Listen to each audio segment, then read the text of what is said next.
Pourquoi avez-vous du mal à vous vendre?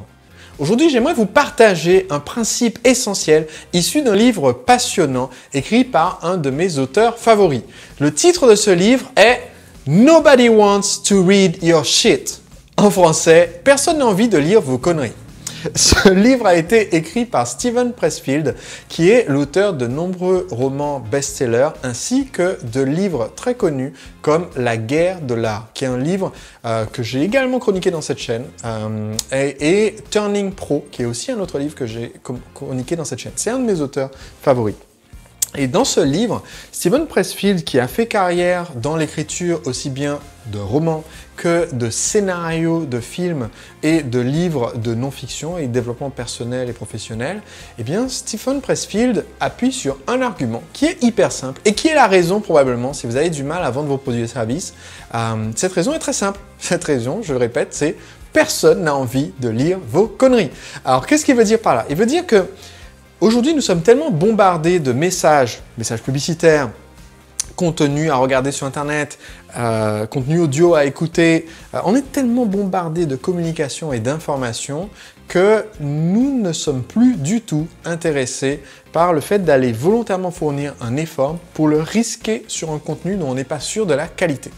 Si vous êtes déjà arrivé en faisant un choix pour la location d'un film, pour une vidéo à la demande ou sur Netflix ou autre choix comme ça, si vous avez déjà eu cette situation où vous avez préféré re-regarder un film que vous avez déjà vu et dont vous êtes sûr que c'est un bon film, plutôt que de tenter un nouveau film dont vous n'avez jamais entendu parler, eh bien, vous avez prouvé sans le savoir le syndrome dont parle l'auteur, qui est on n'a pas envie d'investir notre temps et notre attention sur un contenu qui n'a pas déjà fait ses preuves, qui ne nous a pas déjà plu à nous ou qui ne nous a pas déjà été directement recommandé comme étant quelque chose d'intéressant. Et même quand on commence à investir notre temps ou notre attention, eh bien aujourd'hui, on n'a plus le même, j'oserais même dire respect, on n'a plus le même respect pour les créations que ce qu'on avait auparavant. C'est-à-dire qu'il y a beaucoup plus de gens aujourd'hui qui vont acheter un livre et l'ouvrir et ne pas le terminer qu'avant. Il y a beaucoup plus de gens qui vont commencer à regarder un film, trouver que c'est nul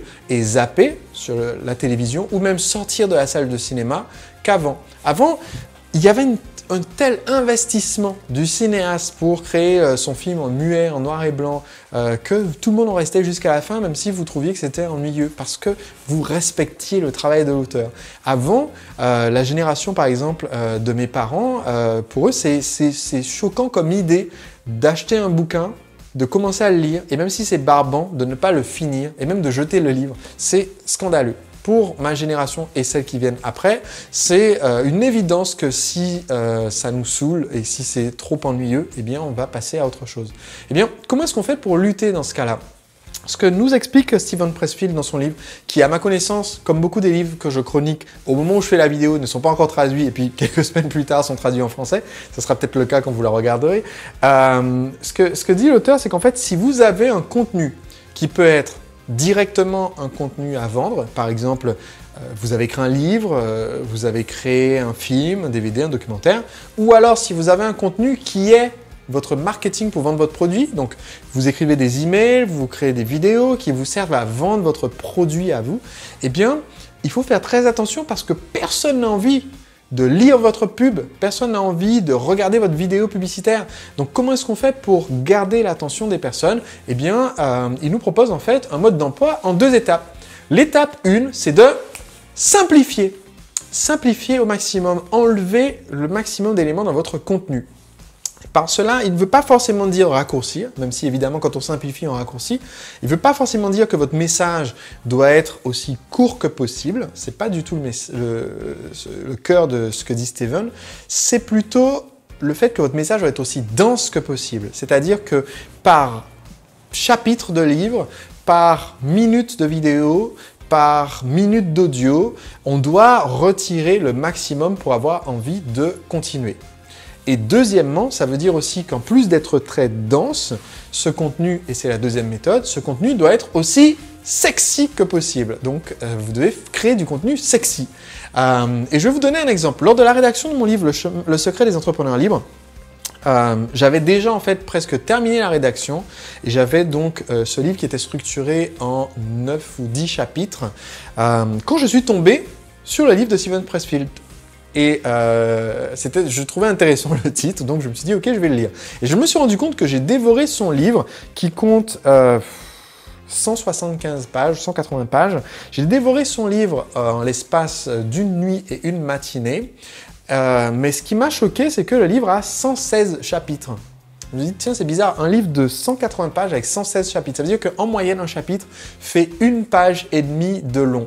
Pourquoi est-ce que l'auteur choisit d'écrire comme ça? C'est parce que, du coup, son contenu a un rythme très rapide, très facile à suivre. Et je me suis rendu compte qu'en comparaison, la première version, la première ébauche du livre que j'avais écrit, avec mes 9 chapitres pour 200 pages, avait un double problème. Premièrement, le message n'était pas assez dense. Ça prenait trop de temps pour démarrer, il y avait trop de longueur. Et deuxièmement, le message n'était pas assez sexy. Chapitre trop long, on s'embourbait un peu, on ramait pour arriver jusqu'à la fin.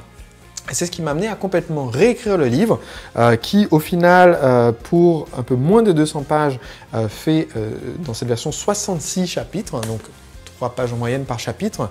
Et lors de la lecture des commentaires de lecteurs, puisque toutes les personnes qui lisent mon livre, je leur envoie un petit sondage pour demander leur avis, où est-ce qu'ils en sont dans la lecture. J'ai constaté que par rapport à mes précédents livres, ce livre qui est un petit peu plus long que mes précédents livres, est lu en entier à 100% par beaucoup plus de personnes que les livres précédents. C'est-à-dire que plus de la moitié des gens qui touchent le livre le lisent en entier du début jusqu'à la fin, ce qui est très rare parce qu'il faut savoir que pour la majorité des livres, plus de 50% des lecteurs ne l'ouvrent même pas. Si un livre n'est pas ouvert dans les 48 heures après l'achat, les gens ne l'ouvrent pas du tout. Il va sur une étagère et n'est jamais ouvert. Et quand un livre est ouvert, parmi les gens qui l'ont ouvert, seulement 7 à 14% des gens terminent le livre selon la longueur du livre. Donc pour moi, c'est devenu une priorité que de dire il faut dans les messages que je crée, qu'il s'agisse de livres, de messages audio, d'emails ou de podcasts vidéo, eh bien il s'agit de faire en sorte de condenser le contenu autant que possible. Je fais de mon mieux, si ce n'est pas le cas, vous me le direz dans les commentaires. Condenser autant que possible, premièrement, et deuxièmement, rendre le contenu le plus modulaire possible, le plus facile à consommer possible. Pour la vidéo, ça veut dire recadrer de temps en temps, ajouter des titrages. Ajouter des titrages pour varier un peu et pour accrocher l'œil et garder l'information dans l'esprit de la personne qui regarde. Et donc, utiliser le plus possible de techniques pédagogiques pour conserver l'attention et pour faire en sorte que les gens aillent jusqu'à la fin. Depuis que je fais cela, eh bien, la quantité de lecteurs pour le livre a augmenté. Mon précédent livre, j'ai dû vendre 3000 exemplaires la première année. Ce livre, Le secret des entrepreneurs libres, j'ai vendu plus de 10 000 exemplaires la première année. Donc, les résultats sont là pour le prouver. Pour les vidéos, c'est pareil. Le taux de consommation de mes vidéos est passé à plus de 55% depuis que j'utilise ces nouvelles techniques. Donc, les vidéos comme celles que vous regardez aujourd'hui. Et on avance comme ça avec le temps, dans un but d'aider les personnes à consommer davantage de contenu parce que c'est en consommant davantage de vos contenus qu'ils vont acheter davantage de vos produits et de vos services. Donc si vous lisez l'anglais, c'est un livre que je recommande vivement, qui est très divertissant, facile à lire, agréable, avec des chapitres très courts comme je vous ai dit, et que je recommande comme les autres livres de Steven Pressfield.